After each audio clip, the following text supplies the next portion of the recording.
Boa noite, irmãos. Graça e paz. Quero convidar você na noite de hoje a abrir a sua Bíblia no livro de Neemias, Neemias capítulo 11.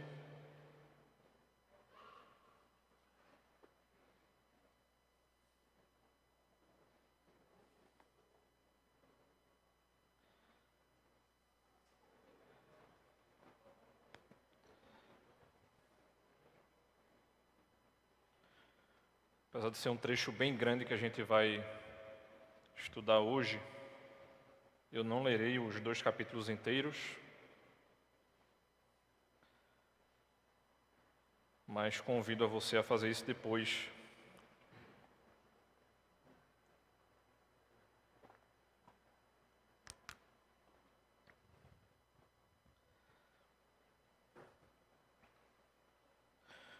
Eu lerei os 2 primeiros versículos agora. O texto nos diz: os chefes do povo ficaram morando em Jerusalém, mas o resto do povo fez um sorteio para escolher um de cada 10 para morar na santa cidade de Jerusalém. Os outros 9 permaneceriam em outras cidades. O povo abençoou todos os homens que voluntariamente se ofereciam para morar em Jerusalém. Oremos, irmãos. Santo e eterno Deus, conduz, Pai, a nossa mente e o nosso coração na noite de hoje. Nos ajuda, Senhor, a entendermos cada vez mais a Tua santa palavra, Senhor. Que Tu possa estar fazendo a Tua vontade sobre nós, Senhor. E que nós cresçamos Te conhecendo cada vez mais para a Tua honra e glória, Senhor. Em nome de Cristo é que Te oramos, Pai. Amém. Irmãos, a gente está encerrando a exposição de Neemias, de Esdras e Neemias. Fizemos isso boa parte desse segundo semestre. Iniciamos antes da pandemia, paramos e pela graça de Deus iremos encerrar, se Deus quiser, próximo domingo. Mas eu queria tentar fazer você viajar na noite de hoje, inicialmente.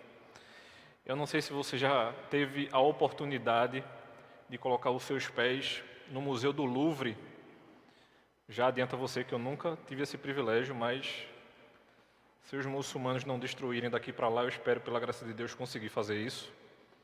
E você pode estar pensando, porque eu estou falando dos muçulmanos, porque a França está sendo tomada pelos muçulmanos, mas isso é uma conversa para um outro momento. No Museu do Louvre, e se você é mais novo, você tem 8, 9, 7, 10. Eu peço para você falar com seu pai quando terminar o culto, a pregação, e peça para ele lhe mostrar, você vai achar bem rápido. Bote Museu do Louvre, bote Rei Dario, e você vai encontrar a imagem que eu quero que você... que eu vou falar sobre ela agora. Eu fico imaginando, irmãos, como é que, não sei quantos mil anos depois, a gente ainda consegue ter alguma coisa do reinado de Dario dentro do Museu do Louvre. Você já parou para imaginar? E eu digo a você, não é uma peça pequena. É uma peça bastante grande. Ela tem mais de 2 metros de altura. São 2 bois deitados de concreto, com 2 vigas em cima dele cruzadas assim, ó, feito um X. E muito possivelmente deveria haver muitos dentro do palácio de Dario. E essa imagem, eu peço para que você pesquise depois, você vai ter ou conseguir ter a noção da suntuosidade do palácio de Dario. Esse palácio era onde Esdras e Neemias puderam ter o privilégio de não somente conhecer, mas viver parte da sua vida. E aí fica a seguinte pergunta para mim e para você. É uma imagem impressionante. Você já parou para pensar como é que teria sido para Neemias servir dentro de um palácio desse tão suntuoso? A gente fica tentando conceber isso, ou imaginar, mas, por exemplo, as maiores nações hoje, pouquíssimas delas tem alguma coisa parecida. A gente pode até chegar para parar e pensar um pouco dos castelos na Europa, mas eu digo que ainda assim não chega no nível de suntuosidade dos palácios daquela época. Então, pare e pense, como é que deve ter sido para Neemias deixar de viver num dos maiores palácios do mundo para voltar para Jerusalém completamente destruída? É só você parar para pensar que, muito possivelmente, eles viviam ou com parte da regalia real, ou até com toda a regalia real. É você sair de uma cidade completamente estruturada, com tudo aquilo que você quer, e eu fico pensando em mim, eu digo, Senhor, eu posso ir para o interior, mas a gente vive dentro de uma cidade com muitas regalias. A gente chega até em outras capitais aqui do Nordeste e a gente percebe que a gente não tem muitas vezes as regalias que capitais como Recife, Salvador, Fortaleza têm. E se você for para São Paulo, melhor ainda, a cidade não para, 24 horas completamente. E aí Deus chega para esses dois homens, Esdras e Neemias, e diz assim para eles, eu preciso que vocês voltem. Já parou para conceber isso? Mas é interessantíssimo a gente perceber também que quando Neemias chega aos escombros, eles eram tão grandes que eles não conseguiam nem caminhar por dentro da cidade direito por conta do nível de destruição. Depois que eles reconstroem um muro no capítulo 6, e a gente vai ler no capítulo 7, vai ser dito o seguinte, a cidade era grande e espaçosa, mas havia poucas pessoas nela e nenhuma casa havia sido construída ainda. Eles tinham simplesmente construído a muralha, mas não havia ninguém lá. E talvez você já tenha ouvido os cristãos de hoje pararem e dizerem o seguinte, será que não devíamos ser tão entusiasmados como aqueles que estão dentro de um jogo de futebol? Ou se você olhar não somente para o Louvre, mas para outros museus e estádios, e aqueles que já tiveram a oportunidade de irem no Coliseu, por exemplo, ou lugares onde as pessoas jogam aqueles suntuosos jogos da NBA, e você para e pense, a igreja em comparação parece tão insignificante e tão desinteressante.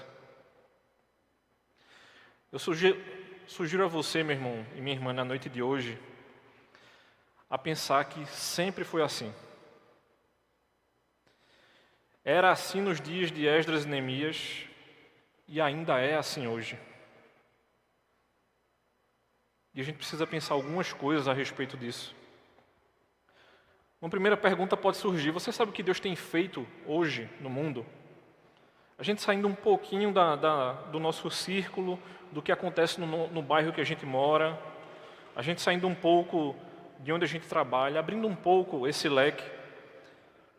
Será que a gente tem ideia de como Deus cumprirá os seus propósitos?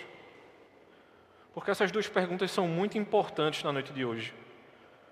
Porque para você dar o passo que Esdras e Neemias deram, eles precisam estar muito convictos do que aconteceria. E a gente precisa caminhar com muita convicção para que a gente esteja num lugar aparentemente triste, ou simples, ou que não tem tanta pompa, o quanto a gente queria que tivesse. O que Deus está fazendo no mundo de hoje é construir igrejas, e essas igrejas elas são feitas de pessoas aparentemente insignificantes e que têm vidas e problemas normais. E pode surgir um grande questionamento no meu e no seu coração. Igrejas simples e vidas simples, ao longo da história de toda a humanidade, têm glorificado a Cristo. E é sobre isso, meu irmão e minha irmã, que eu quero que a gente medite na noite de hoje. Igrejas simples, pessoas, vidas simples, Cristo glorificado. E em primeiro lugar, irmãos, quando a gente olha para esse início do texto, e é um início bastante grande, a gente vai se debruçar aqui do versículo 1 do capítulo 11 até o versículo 26 do 12. Eu não lerei tudo, mas é a primeira parte que a gente vai varrer nesse primeiro momento. E eu vou mostrar os blocos a vocês.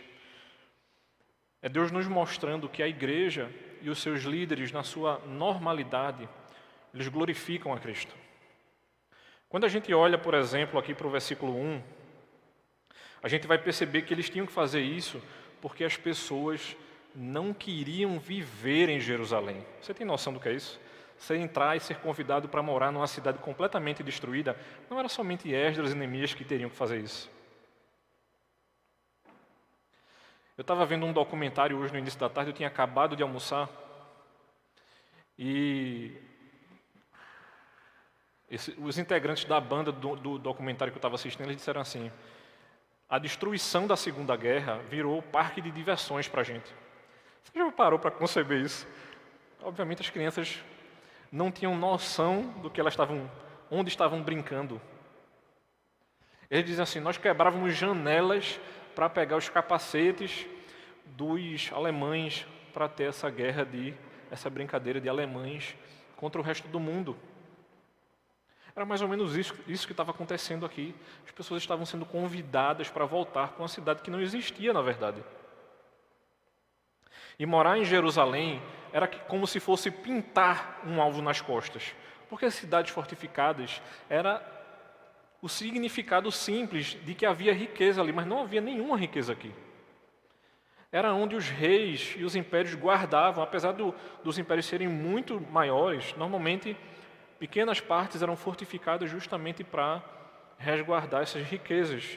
Então, viver em Jerusalém colocaria em risco não somente a vida de quem estava topando ir para lá, mas de toda a sua família, de todo aquele grupo que estava indo para lá. E a ironia do versículo 1 é que diz que essa cidade era santa. E eu e você muitas vezes vai se perguntar: pode até ser santa, mas como é que nós viveremos dentro dessa cidade? Jerusalém era a cidade onde Deus morava, e era uma terra que provavelmente 9 das 10 pessoas que tinham voltado não queriam morar lá. Muitas vezes, quando a gente olha para o texto, você pode parar e pensar o seguinte: tinham 9 pessoas morando fora. Na verdade, é o inverso. De 10 pessoas, 9 não queriam estar lá. Por que esses homens e mulheres decidiram fazer isso? No versículo 2, Neemias relata que o povo elogiou aqueles que decidiram fazer isso. Essas pessoas se entregaram de maneira voluntária para viver em Jerusalém e estava colocando o programa de Deus acima de seus desejos individuais. Esse é um ponto importantíssimo dentro do texto. E aqui, irmãos, não é aquele discurso moralista dizendo o seguinte: vocês precisam fazer determinadas coisas para se tornarem mais santos. A pergunta é outra aqui: o que é que a gente tem feito em detrimento do reino? O que é que a gente tem decidido fazer, que muitas vezes eu e você queríamos, feito hoje de manhã? Eu com toda certeza e tranquilidade, meu irmão, eu até compartilhei com alguns irmãos, foi uma briga imensa para sair da cama hoje pela manhã. Porque primeiro, para quem teve a oportunidade de virar, né, o ano, digamos assim, como a gente costuma dizer, o som desajustou completamente.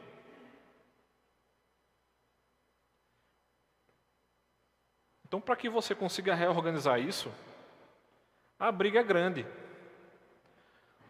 Então, quando a gente faz determinadas perguntas como: por que você consegue acordar cedo na segunda-feira para ir trabalhar, mas não precisa acordar tão cedo assim para ir para a igreja no domingo? Nós chegando para você, meu irmão e minha irmã, dizendo o seguinte: olhe, você está pecando porque você... Não, o trabalho é tão importante quanto. Deus nos fez para trabalharmos. A pergunta é porque a gente não tem vindo para a igreja, porque a gente não tem priorizado isso. Então, quando a gente olha para um texto como esse, Que a gente é lembrado que a mudança para Jerusalém teria sido menos vantajosa para esses irmãos. Que Jerusalém era sobre o reino de Deus, não era simplesmente decidir morar numa cidade murada.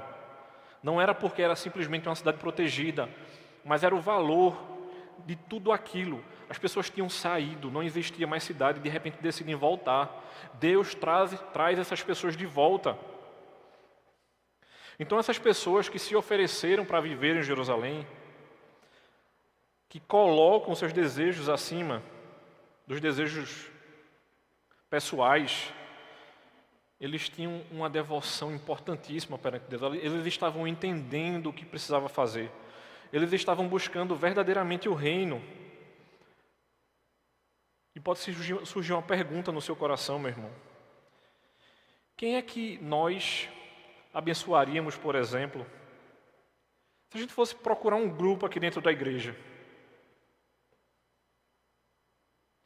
Quem seria esse grupo que estaria fazendo uma coisa similar a essa, decidindo morar dentro de um local, deixando de escolher a sua própria vontade? Porque decidir morar em Jerusalém nesse momento era decidir, por exemplo, ter menos terra. Ter menos terra é ter menos dinheiro.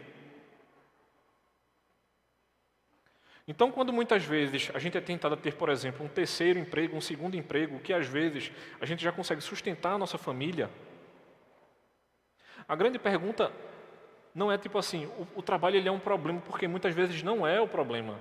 É onde está o nosso coração. Como é que a gente tem organizado a nossa vida? Porque muitas vezes é complicado a gente parar diante de Deus de noite, se colocar diante da presença dEle. Às vezes a nossa esposa já está dormindo, os nossos filhos já estão dormindo, e a gente para, pensa e reflete: Senhor, e agora? Eu sei que Tu proverá, mas como é que será essa provisão?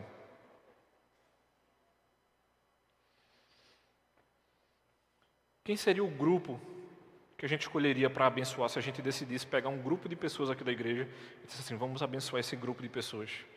Eu aposto que muito possivelmente o primeiro grupo que vem na sua mente seriam missionários da igreja. E não que eles não sejam importantes, mas a gente não pode pender a balança para um único lado. Não é somente a liderança da igreja que é importante, não é somente a diaconia que é importante, muito menos os missionários que são importantes. Existem outros grupos importantes dentro da igreja que a gente poderia escolher de maneira simples. Você acha que quando a gente sugere esse tipo de coisa, que a gente não poderia fazê-lo, há maneiras de fazer determinadas coisas na nossa vida comum, ou seja, no nosso dia a dia, que a gente poderia simplesmente escolher qualquer outro grupo da igreja? A gente poderia, por exemplo, abençoar as irmãs que trabalham no berçário. Por que não? Elas não servem a Deus e os missionários servem? Uma das coisas que a gente mais tem ouvido aqui ao longo do último ano: quando é que o Me Cria volta? Ou você acha que a gente não acha importante esse trabalho, por exemplo? Ou pessoas que trabalham no bastidor da igreja. É tipo assim, alguém colocou esse tapete, alguém colocou o jarro, colocou o pano em cima da mesa da ceia, os cálices foram enchidos, os pães foram cortados, o grupo de música ensaiou, as caixas de som foram colocadas. Esse tipo de coisa, irmãos, chama-se decisão. Eu conversava com uma irmã aqui da igreja essa semana e ela chegou para mim e disse assim: será que eu não tenho perdido a oportunidade de fazer determinadas coisas? E eu olhei para ela e disse assim: não, você tem que decidir fazer determinadas coisas. Essa conta aqui de 1 para 9 foi justamente as pessoas que decidiram. Foi que nem eu conversava anos atrás com o diácono Arthur, e eu disse a ele: meu irmão, a gente tem muita coisa para fazer. Quando a gente para fazer determinadas coisas, é porque a gente decidiu fazer aquilo. É aquela história. Uma pessoa muito próxima a você na igreja diz assim: tu pode vir aqui em casa agora, Com toda certeza a resposta direta é não, mas você decidiu ir lá. Porque a gente se ocupa. E essa decisão aqui é justamente isso. Essas pessoas deixaram de lado o que elas gostariam de fazer para fazer o que a igreja precisa. Essas são as pessoas que devemos olhar e abençoar. Elas estão entregando as suas vidas de serviço ao próprio Deus. Elas estão sendo semelhantes a Cristo. O registro dessas pessoas aqui no capítulo 11, no versículo 2 de Neemias, é um registro da antiguidade. Pré-Cristo, mas que já aponta para o Cristo que viria. Jesus, ele deve ser o nosso exemplo supremo, irmãos. De alguém que deixa tudo a respeito de coisas que podem ser vantajosas e vai para um lugar que não agrada a ele. Ele não era emocionante para ele. E ele não tinha nenhum prazer, mas ele foi crucificado. Seguir a Jesus, irmãos, é segui-lo dando nossas vidas pelo benefício dos outros, que é o que ele fez por nós.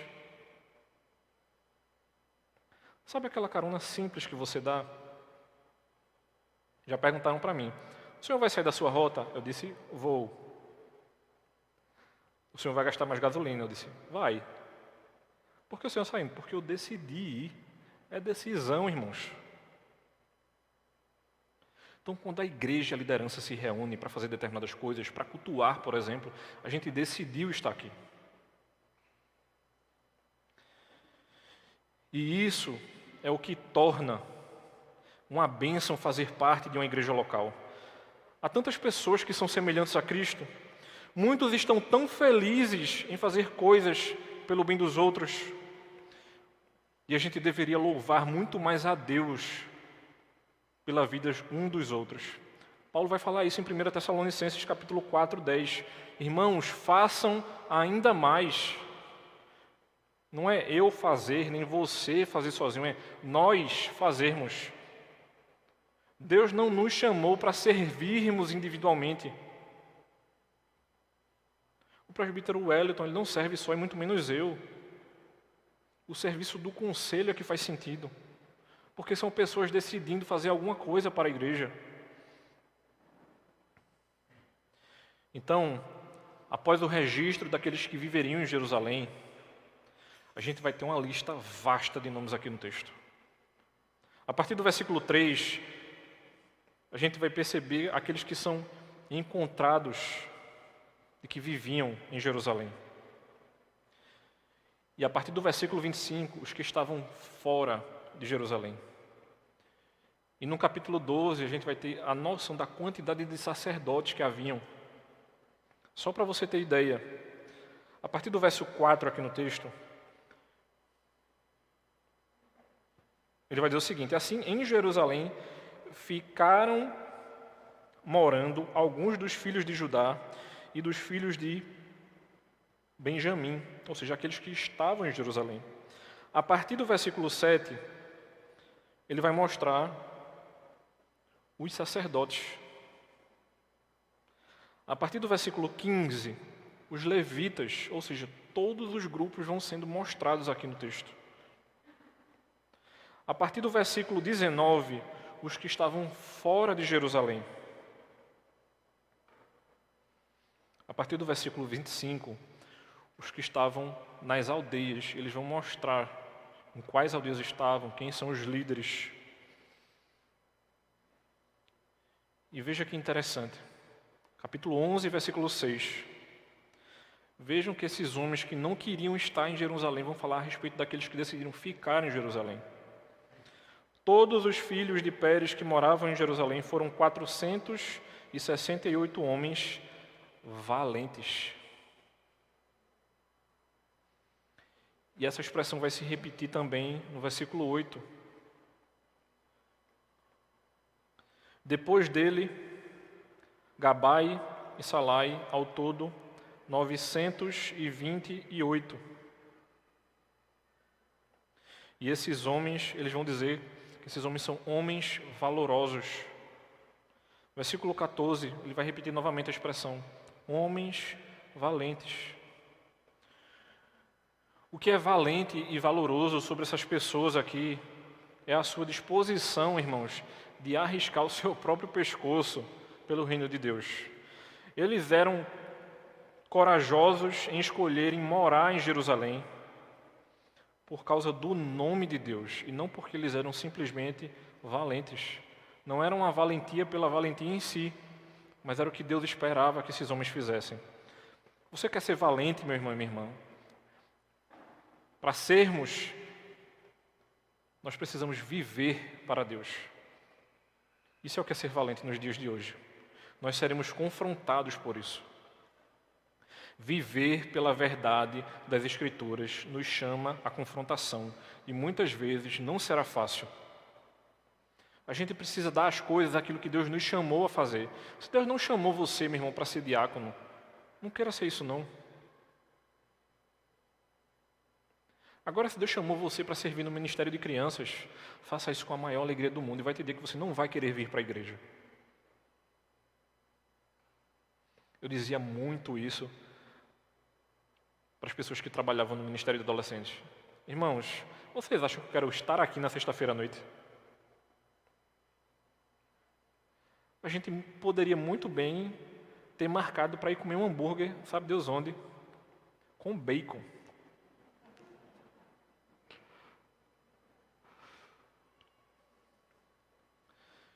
Então, viver para o que é mais importante, mesmo que isso custe a nossa vida.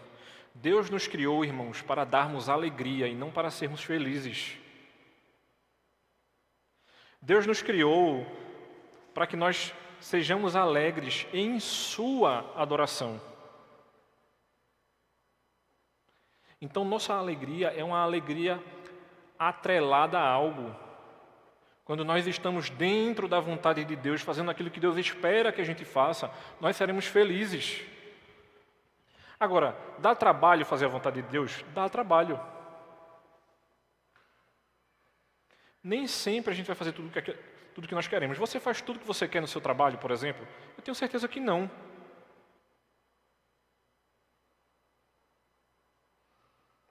Eu já estou pensando aqui em lavar prato.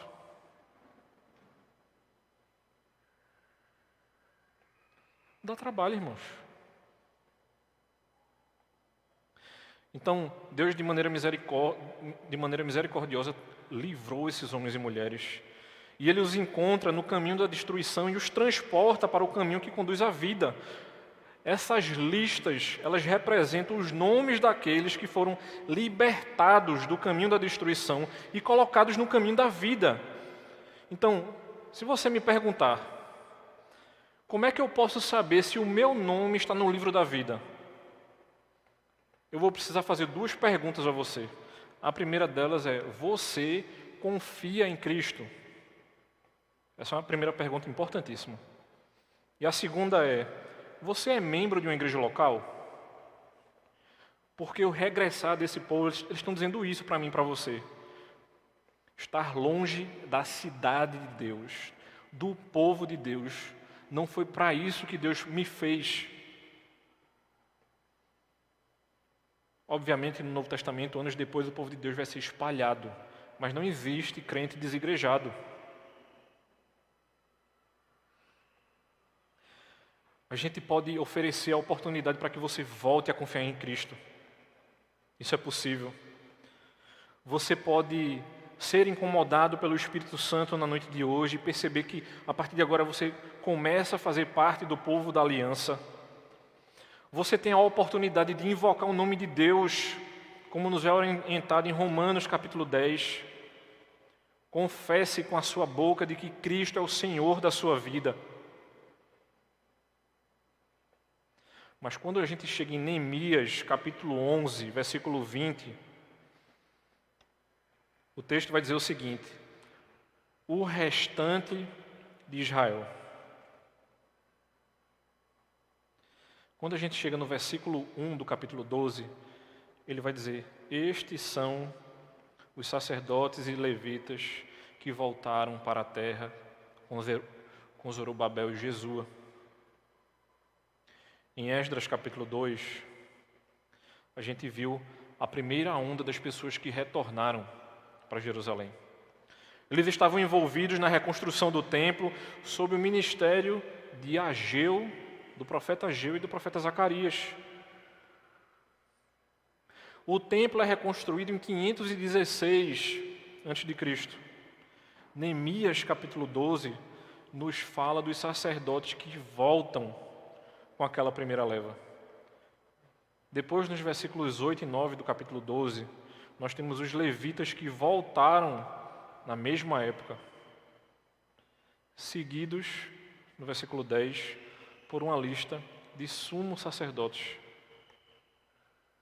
No versículo 24, irmãos, encontramos uma descrição dos levitas opostos uns aos outros. O que é que isso? Ou seja, havia uma equipe, pessoas alternavam. Eles estão fazendo essa divisão como Davi havia ordenado anteriormente, como ele havia prescrito. Então parece que a partir desse versículo, que as formas de adoração instituídas por Davi, elas foram preservadas, como a gente tinha lá em 1 Crônicas capítulo 23 e em 2 Crônicas capítulo 8. Então aparentemente pode parecer um texto muito frio, mas é o povo chegando aqui para mim e para você dizendo o seguinte: o culto ao Senhor, ele precisa ser restabelecido em todas as suas formas. Não sou eu e muito menos nós, irmãos, que decidimos como vamos adorar o nosso Deus. Quando esses homens chegam aqui e dizem assim, vamos reestruturar e restabelecer todos os detalhes, o que é que está acontecendo aqui? Se a igreja e a liderança decidem reunir-se novamente, voltar-se para a palavra, a igreja está chegando para o próprio Deus e dizendo o seguinte: Senhor, nós precisamos estar debaixo das tuas mãos. E aí é justamente quando eu e você adentramos no segundo ponto do texto. Pessoas simples, com vidas simples e problemas simples, como é que elas podem glorificar a Deus se entregando nas mãos do Senhor? A dedicação da muralha, que é o que vai acontecer aqui a partir do versículo 27, ela é semelhante ao que eu e você vimos em Esdras capítulo 6, em relação à dedicação do templo. No versículo 16 de Esdras, a gente vai ser lembrado de que eles celebraram com alegria a dedicação da casa de Deus. Eu fico pensando aqui, meus irmãos, a suntuosidade que não era a cidade de Salomão. E esses homens e mulheres estavam alegres porque o templo e a muralha tinham sido reconstruída. E a gente não sabe como é que foi essa reconstrução, por exemplo, da muralha. Quando eles chegam para reconstruir, no início de Neemias, a gente vê que os povos zombam desses homens e mulheres. Mas eles dedicaram o templo em Esdras capítulo 6 e agora eles dedicam a muralha em Neemias capítulo 12. Da mesma maneira, essa celebração elaborada e bonita dedica a muralha de Jerusalém ao Senhor.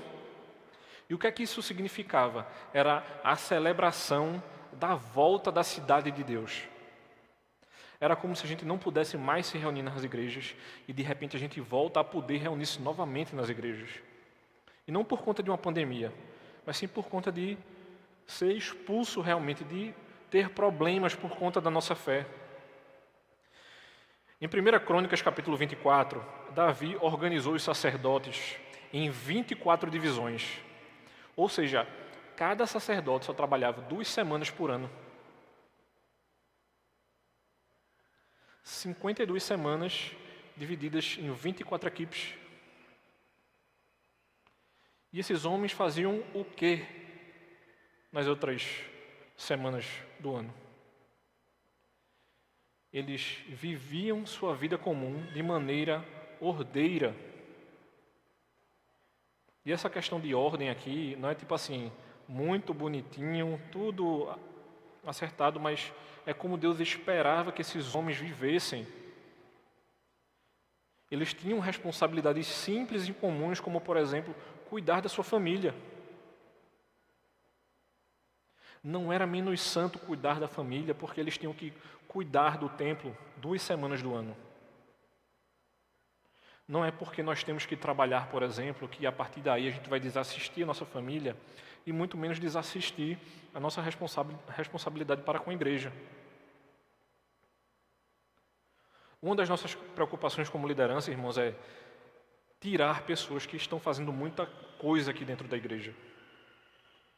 Justamente porque a gente não quer as pessoas vivendo aqui dentro enfurnadas, porque elas têm outras responsabilidades. Glória a Deus, porque as equipes estão crescendo, para que a gente possa cuidar da nossa vida comum. Isso é tão importante quanto. Você precisa cuidar dos seus filhos, você precisa estudar, você precisa trabalhar. A gente precisa fazer as coisas comuns, que são tão importantes quanto qualquer outra coisa. Então, mesmo em Israel da Antiga Aliança, a adoração ela não se limitava ao tempo em que eles estavam no templo em Jerusalém. Tudo na minha vida e na sua, meu irmão, foi e é sobre conhecer a Deus. Não é simplesmente vir para a igreja, conhecer o princípio e amanhã a gente faz o quê? Amanhã eu faço o que eu quiser. A gente precisa aprender a aplicar os princípios que a gente aprende, sendo que isso dá trabalho. Eu podia muito bem simplesmente chegar aqui para você e dizer o que você pode fazer e o que você não pode.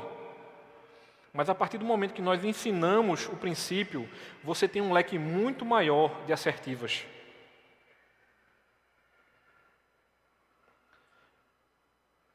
Se tudo me é lícito, mas nem tudo me convém, vai ter coisa que não é proibida, mas eu não preciso fazer.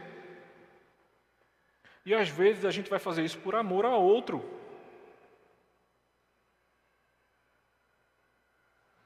E a gente precisa ter esse tipo de consciência. Então, como os sacerdotes, os levitas, eles não estavam em tempo integral em Jerusalém, e eles foram espalhados pelas suas aldeias. A intenção era fazer uma celebração de adoração de maneira muito bem elaborada. Existia um cuidado. No versículo 28 e 29 do capítulo 12, a gente vai ver o seguinte: reuniram-se os cantores, tanto da campina dos arredores de Jerusalém, como das aldeias dos netofatitas, bem como de Bet-Gilgal e dos campos de Geba e de Asmavete, porque os cantores tinham edificado para si aldeias nos arredores de Jerusalém. Eles se purificavam e estavam purificando a cidade santa. Eles estavam se purificando para a adoração a Deus. Neemias vai declarar aqui no versículo 31 o seguinte: então ordenei que as autoridades de Judá subissem sobre a muralha e formei 2 grandes coros em procissão.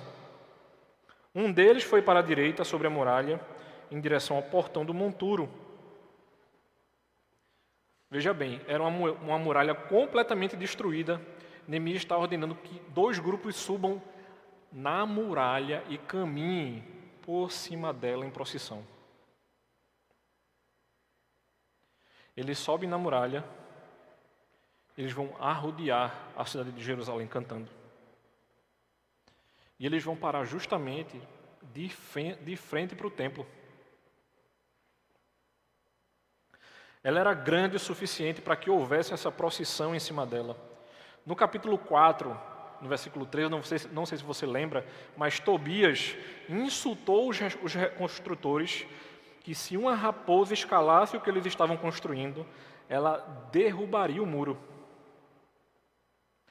Mas agora Neemias tem 2 grandes grupos caminhando por cima dela e louvando a Deus.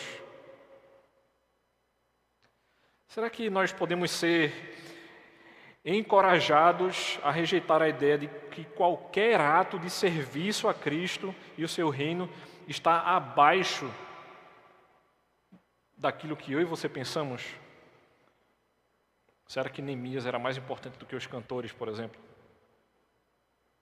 Uma das pessoas que vai ser convocada aqui era um homem simples, era um líder leigo, não era sacerdote, não era um homem importante de Jerusalém.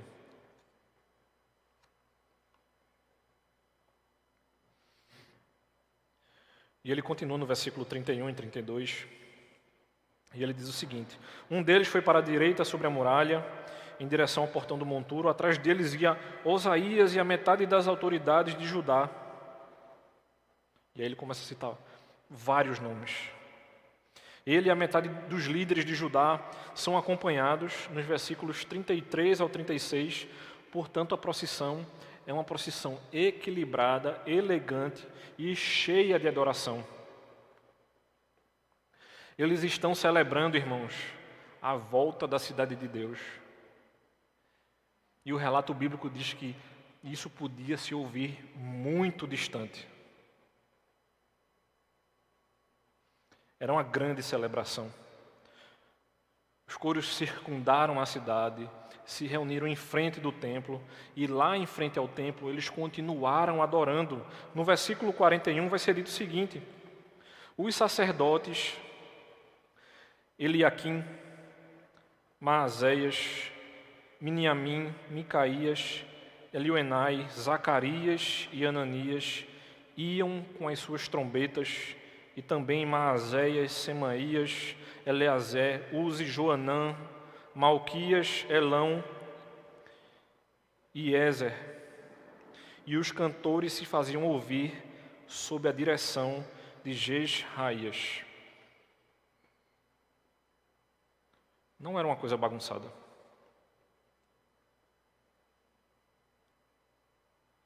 Tinha até regente do coro.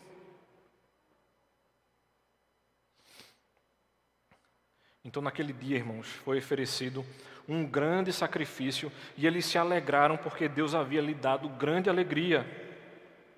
Essa última frase, irmãos, pode soar familiar porque ela é semelhante à declaração de Esdras, capítulo 3, versículo 13, depois que o altar foi reconstruído. Essa é uma celebração gloriosa, mas suspeito, com provável certeza, de que não foi nada comparado ao desfile que Neemias pôde participar e que ele viu na Pérsia. A música pode até ter sido boa, mas provavelmente havia música muito melhor na Pérsia. O que estava acontecendo em Jerusalém era o que Deus estava fazendo no mundo, por mais inexpressivo que possa parecer. E a grande pergunta que vai surgir, irmãos, é a seguinte: você viverá para o que parece impressionante por fora, mas vazio por dentro, ou você viverá pelo que pode não parecer muito impressionante por fora, mas por dentro é real, porque Deus está sendo adorado? E sabe por que essa pergunta é muito importante?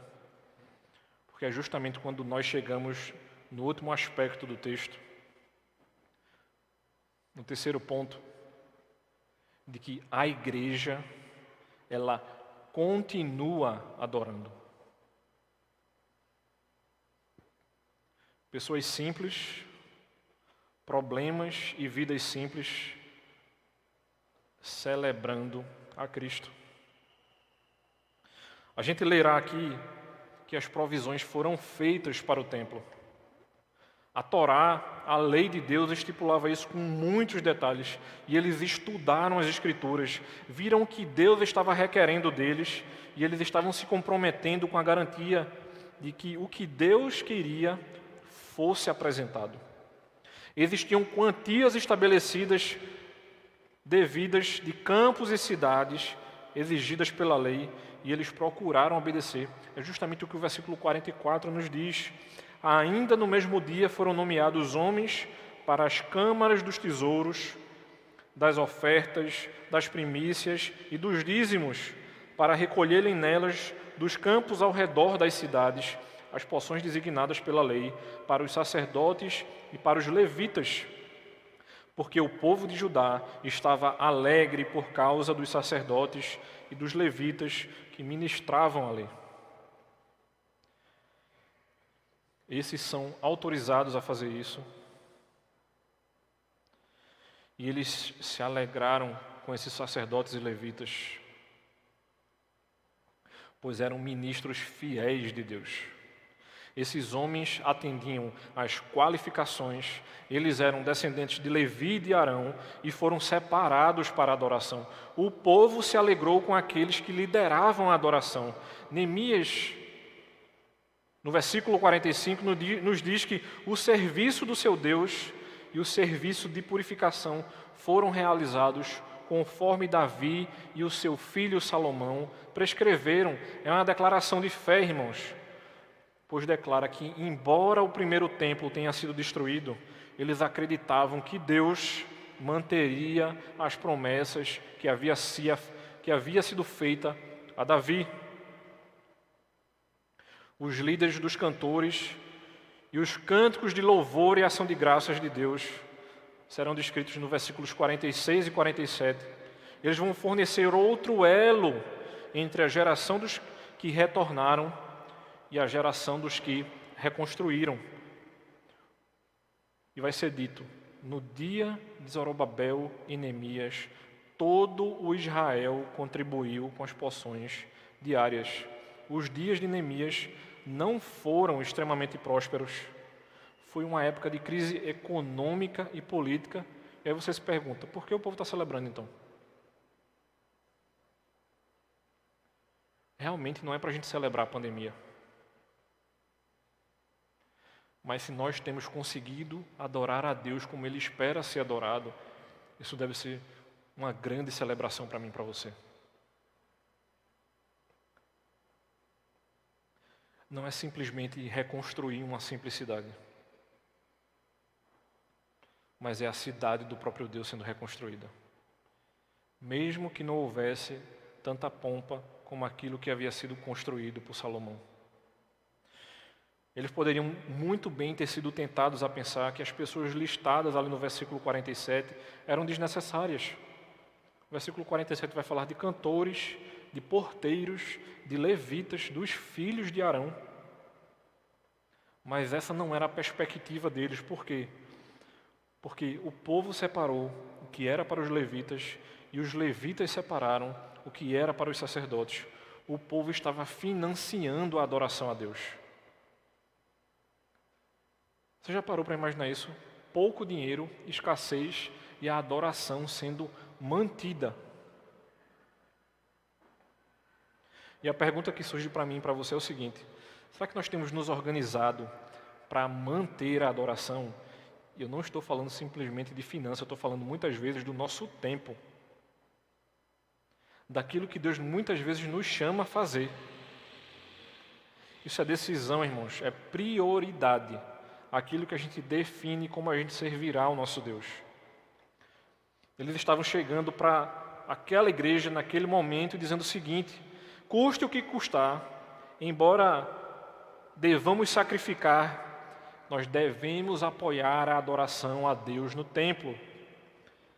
É disso que a nossa vida trata, irmãos.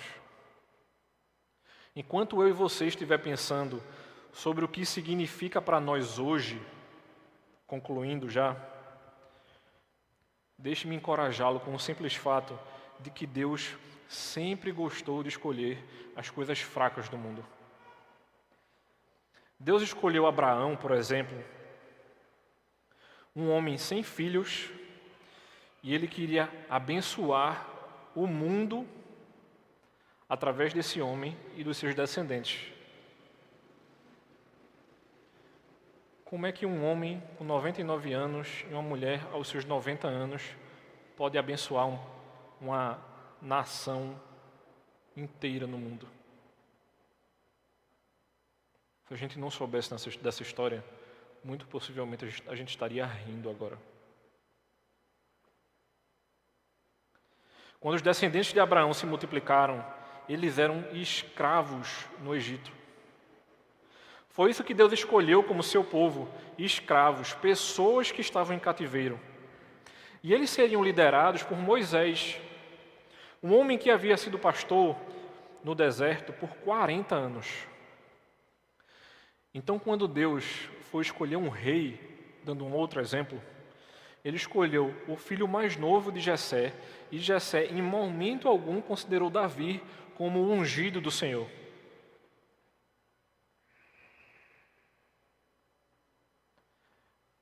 É tipo assim, você como líder de ministério, quem você escolheria para servir com você aqui na igreja? É uma boa pergunta, né? Jessé, evidentemente, não esperava que Davi fosse o escolhido, mas Deus escolheu Esdras e Neemias, que apesar da sua posição na corte persa, no grande esquema de todas as coisas, não eram tão importantes em si mesmos. Você já parou para pensar nisso? Deus escolhe pessoas como nós e igrejas como a nossa para a manifestação da sua glória e o avanço do seu reino em toda a terra. Não se esqueça de que nós somos luzeiros no meio de uma escuridão imensa. E que nós separados somos muito mais fracos do que nós imaginamos, mas nós reunidos somos muito mais fortes do que a gente pode imaginar. Porque quem é que tem endossado a nossa vida como igreja do Senhor? A gente deve ser aqueles que abraçam o que Deus fez, que abraçam a nossa oportunidade de administrar e proclamar esse evangelho, que se juntam a Paulo na vanglória da nossa fraqueza e que vivem para adorar. Se nossa vida, irmãos, tem se resumido a fraqueza e adoração, glória a Deus, é o que Deus tem esperado de mim e de você. Ele não está esperando pompa. E eu pensando nessa pregação e pensando assim, pensando o seguinte: e se não tivesse mais grupo de música e fosse simplesmente uma voz e um violão, uma voz e um teclado, será que você viria para a igreja? E isso não é para julgar você, mas é para fazer você refletir o quantas vezes nós somos tentados a deixar de frequentar determinadas igrejas bíblicas simplesmente porque a gente acaba discordando de algumas coisas. E dentro da nossa discordância, o que é que a gente tem feito para adorar a Deus e não para nos agradarmos ou nos alegrarmos? Porque a nossa verdadeira alegria e esperança é o próprio Cristo. Você tem tido esperança nesse Cristo? Você tem se permitido adorar a esse Deus? Onde estava a sua mente quando você chegou aqui na igreja?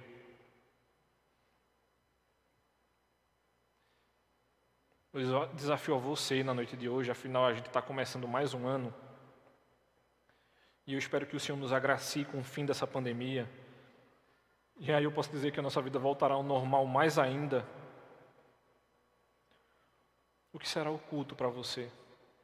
O que será a adoração para você?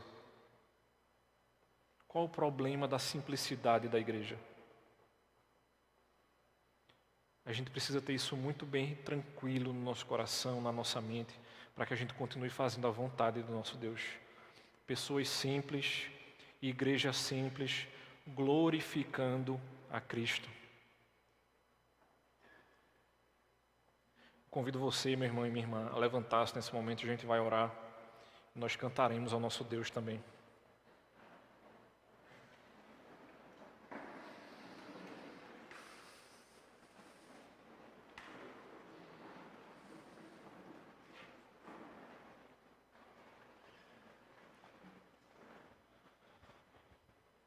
Santo e bendito Deus, graças te damos, Senhor, por viver debaixo dessa simplicidade, de buscar viver de maneira simples e humilde, Pai, percebendo que Tu estás nos chamando a Te adorar em espírito e em verdade, Senhor Deus.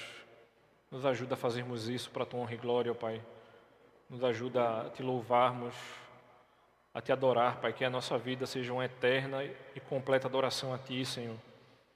Que a gente não separe as coisas e não setorize, mas que a gente Te louve com toda a nossa vida, seja cuidando da nossa família, seja trabalhando, seja tendo um momento de lazer, Pai, seja vindo para a igreja, reunidos para Te adorar, Senhor. Nos ajuda, Pai, nos dá sabedoria, tranquilidade e que a Tua vontade continue sendo feita, Pai. porque a glória é tua, a honra é tua e teu é o poder, Senhor. Muito obrigado, Pai. Em Cristo é que te oramos, Senhor. Amém.